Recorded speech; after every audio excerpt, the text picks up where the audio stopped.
Hello दोस्तों, my name is Mayank Singh. Welcome to my YouTube channel. लेखपाल की वैकेंसी का सबसे महत्वपूर्ण सब्जेक्ट अगर कोई है तो वह है ग्राम समाज और विकास। सबसे महत्वपूर्ण सब्जेक्ट क्यों है? क्योंकि ये बहुत ही कम एग्ज़ाम में पूछा जाता है। जैसे लेखपाल का एग्ज़ाम हो गया, ग्राम विकास अधिकारी हो गया, और एक दो एग्ज़ाम होंगे जहाँ पे ये पूछा जाता है। बाकी सब्जेक्ट्स कॉमन हो जाते हैं। मैथ आपका हो गया, हिंदी हो गया, जीके जीएस हो गया, तो ये अदर एग्ज़ाम्स में कॉमन हो जाता है। लेकिन ये सब्जेक्ट ग्राम समाज और विकास सिर्फ लेखपाल, ग्राम विकास अधिकारी, बस इन्हीं दो एग्ज़ामों में पूछा जाता है। इसलिए यह सबसे महत्वपूर्ण सब्जेक्ट हो जाता है आपका लेखपाल की वैकेंसी के लिए। आज हम पढ़ेंगे इसमें राजस्व विभाग की संरचना के बारे में। राजस्व विभाग के अंग कितने हैं, उनके कार्य क्या हैं, उनकी स्थापना कब हुई, उनमें सदस्य कितने थे, कितने उसमें सदस्य हैं। साथ ही इसमें हम राजस्व न्यायालय का कार्य क्या होता है, राजस्व न्यायालय के भाग कितने हैं, राजस्व न्यायालय में कौन कौन आता है, वो सारे इंपॉर्टेंट टॉपिक्स को हम यहाँ पे कवर करेंगे। जो भी टॉपिक शुरू होगा, एक दिन में एक टॉपिक को हम पूरी तरह से ख़त्म करेंगे, पॉइंट वाइज करके उसको हम पढ़ेंगे। सबसे पहले हम देखेंगे कि राजस्व विभाग का कार्य क्या होता है। भूमि के हक, सीमांकन और बंटवारे से संबंधित विवादों का निपटारा कौन करता है? राजस्व विभाग करता है। अब इससे मतलब क्या होता है? हक, सीमांकन और बंटवारा से जब कहीं पे किसी ज़मीन के हक की बात हो, उस ज़मीन के बंटवारे की बात हो, या फिर उस ज़मीन का सीमांकन, या फिर उस ज़मीन कहाँ से कहाँ तक है, इसकी बात हो, तो इसका निर्णय कौन करता है? राजस्व विभाग करता है। और इसके लिए अधिकारी कौन आते हैं?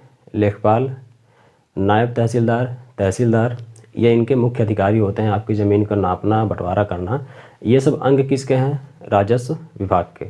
अगर आपसे पूछा जाए कि इसका मुख्य अधिकारी कौन होता है, राजस्व विभाग का मुख्य अधिकारी जो भूमि के हक, सीमांकन और बंटवारे से संबंधित विवादों का निपटारा करता है, तो वो होता है आपका एसडीएम। आपके ज़िले का जो एसडीएम होगा वो इसका मुख्य अधिकारी होगा।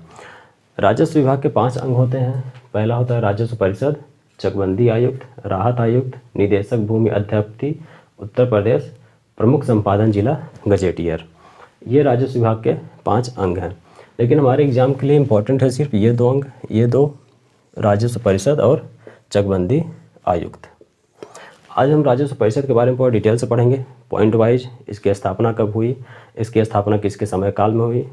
साथ ही हम पढ़ेंगे इसमें आपका आता है राजस्व न्यायालय के बारे में, इसमें सदस्य कितने हैं, जो कि प्रीवियस ईयर में यहाँ से क्वेश्चन पूछा गया था।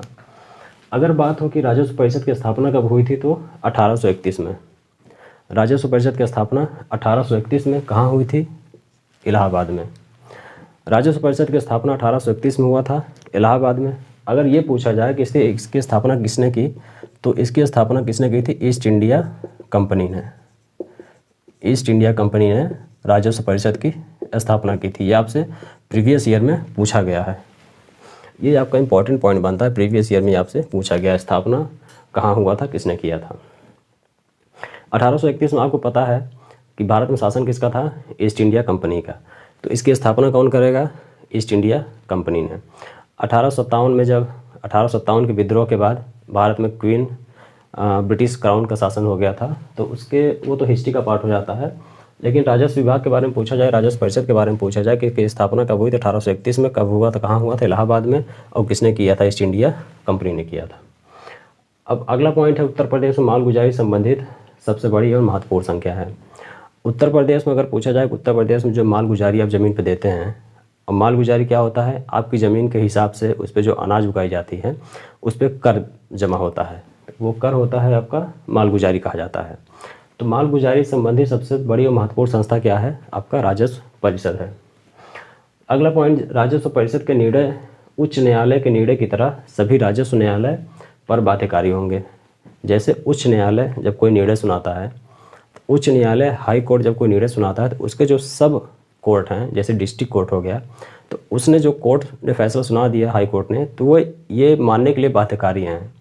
उसी तरह से जब राजस्व परिषद जब कोई फैसला सुनाता है, तो इनके जो राजस्व न्यायालय हैं, और राजस्व न्यायालय में कौन कौन आते हैं, उसमें नायब तहसीलदार से लेके तहसीलदार, ये सारे लोग आते हैं। उसको हम आगे देखेंगे। तो जब राजस्व परिषद जब कोई निर्णय सुनाता है, तो राजस्व न्यायालय के जितने भी अधिकारी हैं वो सब बाध्यकारी हैं इसके निर्णय को मानने के लिए। अगर इन पांचों की ऑफिस पूछी जाए ये कहाँ पर स्थित हैं, तो राजस्व परिषद, चकबंदी आयुक्त, राहत आयुक्त, निदेशक भूमि और प्रमुख संपादन जिला गजेटियर, ये सब स्थित हैं आपके लखनऊ में। ये सब कहाँ स्थित हैं? लखनऊ में। राजस्व परिषद में अगर सदस्यों की संख्या पूछी जाए कि राजस्व परिषद में कितने सदस्य हैं, तो राजस्व परिषद में एक अध्यक्ष, राजस्व परिषद में एक आपका अध्यक्ष होता है, 2 प्रशासनिक सदस्य होते हैं, 2 प्रशासनिक सदस्य और 7 होते हैं न्यायिक सदस्य।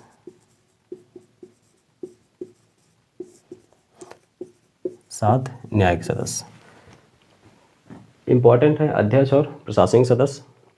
ये आगे हम देखेंगे कि अध्यक्ष कौन है और प्रशासनिक सदस्य कौन है जब हम संरचना के बारे में पढ़ेंगे। नियुक्ति कौन करता है? अध्यक्ष की और प्रशासनिक सदस्यों की नियुक्ति कौन करता है? नियुक्ति करता है राज्य सरकार। नियुक्ति कौन करता है? राज्य सरकार। वेतन कौन देता है? राज्य सरकार। जब नियुक्ति राज्य सरकार करता है तो वेतन भी राज्य सरकार करेगी। अगर आपसे पूछा जाए कि जो अध्यक्ष होता है उसका पद किसके समान होता है, तो कमिश्नर से जो रिटायर होते हैं या फिर कमिश्नर के पद के समान इसके अध्यक्ष का पद होता है। स्वतंत्रता से पहले मतलब 1947-48 से पहले 1947-48 से पहले प्रशासनिक और न्यायिक कार्यों जो थे राजस्व परिषद के, प्रशासनिक कार्य और न्यायिक कार्य वो एक ही थे। अब एक प्रशासनिक और न्यायिक कार्य क्या होते हैं? प्रशासनिक कार्य होता है जब ज़मीन का विवाद होता है तो इसमें 2 मुख्य लोग होते हैं, एक प्रशासनिक होता है, एक न्यायिक होता है। प्रशासनिक होता है कि ये जो राजस्व परिषद है, जो जहाँ पे आप जाते हैं अपनी ज़मीन के विवाद का निपटारा कराने के लिए, ये आपके प्रशासनिक हो जाते हैं। न्यायिक होता है कि यहाँ पे भी अगर फैसला नहीं होता है, अगर लेखपाल, तहसीलदार, नायब तहसीलदार ये डिसाइड नहीं कर पाते हैं कि आपकी ज़मीन किसकी है या फिर ज़मीन पे हक किसका है, तो जाता है कोर्ट में, तो वो हो जाता है हमारा न्यायिक कार्य। तो यही कह रहा हूँ 1947-48 से पहले प्रशासनिक और न्यायिक कार्य एक थे। आज़ादी के बाद 1947-48 के बाद प्रशासनिक कार्य और न्यायिक कार्य को अलग कर दिया गया। प्रशासनिक कार्य को अलग कर दिया गया जिसे राजस्व परिषद हो गया, और न्यायिक कार्य को अलग कर दिया गया। अगर आपसे पूछा जाए प्रशासनिक कार्यालय कहाँ है, प्रशासनिक कार्यालय आपका लखनऊ में है। लखनऊ, प्रशासनिक कार्यालय लखनऊ में है। ये क्या है? राजस्व परिषद का प्रशासनिक कार्यालय है लखनऊ में। इसमें अनुभाग कितने हैं? अनुभाग क्या होता है? अनुभाग इसमें 19 हैं। अनुभाग भी ये पूछा जाता है, ये बहुत इंपॉर्टेंट नहीं है, अगर पूछा जाएगा सिर्फ इतना ही पूछा जाता है कि प्रशासनिक कार्यालय जो लखनऊ में है, प्रशासनिक कार्यालय कहाँ स्थित है? लखनऊ में। उसमें अनुभाग कितने हैं? 19। अनुभाग होता है जैसे आप जब CRPC पढ़ते हैं, IPC पढ़ते हैं, धारा पढ़ते हैं, या फिर पॉलिटी में आप आर्टिकल पढ़ते हैं, संविधान में आप उसके आर्टिकल पढ़ते हैं, तो वही यहाँ पे है। इसमें क्या है? अनुभाग है। जैसे वहाँ पर नियम बनाए हुए हैं कि किस दंड के लिए किस दंड के लिए कितना, किस अपराध के लिए कितना दंड है, उसी तरह से यहाँ भी है कि ज़मीन के बंटवारा किस तरह से होगा, उसमें कितने नियम हैं, तो वही उसको अनुभाग में बांट दिया गया है। और न्यायिक कार्यालय आपका पूछा जाए तो कहाँ है? ये आपका इलाहाबाद में है। न्यायिक कार्यालय आपका इलाहाबाद में है। इसमें कितने अनुभाग हैं? इसमें अनुभाग हैं आपके 2। और अगर पूछा जाए राजस्व परिषद का मुख्यालय कहाँ है, तो राजस्व परिषद का मुख्यालय भी आपका इलाहाबाद में है।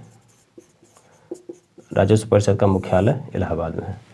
ये सारे इंपॉर्टेंट पॉइंट्स बनते हैं। आप देखेंगे तो सारे पॉइंट्स आपके इंपॉर्टेंट हैं। इसमें से ये क्वेश्चन आपसे प्रीवियस ईयर में पूछा गया है और ये क्वेश्चन आपका प्रीवियस ईयर में पूछा गया है। ये 2 क्वेश्चन आपके प्रीवियस ईयर में जब आप देखेंगे तो ये 2 क्वेश्चन मिलेगा कि राजस्व परिषद की स्थापना कब हुई थी, किसके शासनकाल में हुआ था। यह हुआ ईस्ट इंडिया कंपनी के शासनकाल में। और पूछा गया कि प्रशासनिक कार्यालय कहाँ है, प्रशासनिक कार्यालय लखनऊ में है। आज़ादी के बाद 1947-48 के बाद प्रशासनिक कार्यालय और न्यायिक कार्यालय को अलग कर दिया गया। प्रशासनिक कार्यालय को लखनऊ में शिफ्ट किया गया जिसमें अनुभाग 19 है, और न्यायिक कार्यालय को इलाहाबाद में शिफ्ट किया गया जिसका अनुभाग 2 है। और अगर राजस्व परिषद का मुख्यालय पूछा जाए कि मुख्यालय कहाँ है, तो वो है इलाहाबाद में। अब आगे हम देखेंगे कि राजस्व परिषद की संरचना, राजस्व परिषद की संरचना, उसमें अध्यक्ष और 2 प्रशासनिक अध्यक्ष, 2 प्रशासनिक सदस्य, इनके कार्य क्या होते हैं। साथ ही हम देखेंगे लेखपाल से लेकर मंडलायुक्त तक किस तरह से इनको बांटा गया है। लेखपाल से प्रमोशन होता है तो आपको क्या बनाया जाता है, उनका कार्य क्या होते हैं। अब हम देखेंगे राजस्व परिषद की संरचना। इसमें अध्यक्ष, प्रशासनिक सदस्य, जो हम बात किए थे, एक अध्यक्ष होता है, 2 प्रशासनिक सदस्य होते हैं। वर्तमान में कौन है, इसके पहले कौन था, इंपॉर्टेंट टॉपिक बनता है, इंपॉर्टेंट पॉइंट्स बनते हैं एग्जाम के लिए। साथ ही हम देखेंगे लेखपाल से लेकर मंडल आयुक्त तक इनके कार्य क्या होते हैं। अभी जैसे प्रेजेंट टाइम में अगर आपसे पूछा जाए अध्यक्ष कौन है, राजस्व परिषद का अध्यक्ष इस समय है वर्तमान में मुकुल सिंघल। कौन है, मुकुल सिंघल। वर्तमान में राजस्व परिषद का अध्यक्ष कौन है, मुकुल सिंघल। इसके पहले कौन था, अगर हमसे पूछा जाए कि इसके पहले कौन था, इसके पहले था दीपक, इसके पहले थे आपके अध्यक्ष दीपक त्रिवेदी। वर्तमान में से पूछा जाए कि राजस्व परिषद है उसका अध्यक्ष वर्तमान में कौन है, तो वर्तमान में मुकुल सिंघल हैं। और उसके पहले अध्यक्ष कौन था, दीपक त्रिवेदी, जिनकी मृत्यु हो गई। ये इम्पॉर्टेंट पॉइंट बन जाएगा कि इसके पहले जब मृत्यु हुई थी कोरोना काल में इनकी, 29 अप्रैल में उनकी मृत्यु हो गई थी। कब, 29 अप्रैल को। 29 अप्रैल को दीपक त्रिवेदी की मृत्यु के बाद 2 महीने इसका पद खाली रहा, 2 महीने अध्यक्ष पद का खाली रहा। उसके बाद चुनेगा कौन, उसके बाद चुने गए मुकुल सिंघल इसके अध्यक्ष पद के लिए। तो ये एक इम्पॉर्टेंट पॉइंट बन जाता है कि वर्तमान में अध्यक्ष कौन है, इसके पहले, क्योंकि उनकी मृत्यु हो चुकी है। तो ये एक इम्पॉर्टेंट पॉइंट बन जाता है आपके अगले एग्जाम के लिए, इसमें पूछा जा सकता है। दूसरा हम देखते हैं तो प्रशासनिक सदस्य में कौन कौन है। जैसे दूसरे सदस्य हैं डॉक्टर सुधीर एम बोबड़े, और पहले श्री रजनीश गुप्ता। ये दोनों ही लोग IAS रैंक के अधिकारी हैं, यहाँ पे IAS रैंक के अधिकारी। वर्तमान में अगर अध्यक्ष पूछा जाए तो मुकुल सिंघल, इसके पहले दीपक त्रिवेदी जिनकी मृत्यु हो गई 29 अप्रैल को कोरोना काल में। 2 प्रशासनिक सदस्य पूछे जाए कौन कौन है, तो श्री रजनीश गुप्ता, डॉक्टर सुधीर एम बोबड़े। और 7 सदस्य ये आपसे पूछे नहीं जाते, कभी पूछा भी नहीं गया, क्योंकि जिनकी संख्या ज़्यादा होती है वो पूछा नहीं जाता एग्जाम में। तो ये हो गया राजस्व परिषद की संरचना, इनसे बना हुआ है। अगर आप देखें गांव से लेकर मंडल स्तर तक राजस्व की संरचना कैसी हुई है। गांव में जब कोई विवाद होता है तो हमारे पास कौन आता है, लेखपाल। हम किसके पास जाते हैं, लेखपाल के पास। विवादों का निपटारा पहले लेखपाल करने आता है। उसके बाद राजस्व निरीक्षक होता है। पहले कौन होता है, हम जो जिसकी तैयारी कर रहे हैं लेखपाल की, जो हमारी नौकरी लगेगी लेखपाल पद पर लगेगा। इसके बाद आप लेखपाल से प्रमोशन होकर मैक्सिमम कहाँ तक जा सकते हैं, लेखपाल से प्रमोशन होकर आप मैक्सिमम नायब तहसीलदार तक आ सकते हैं।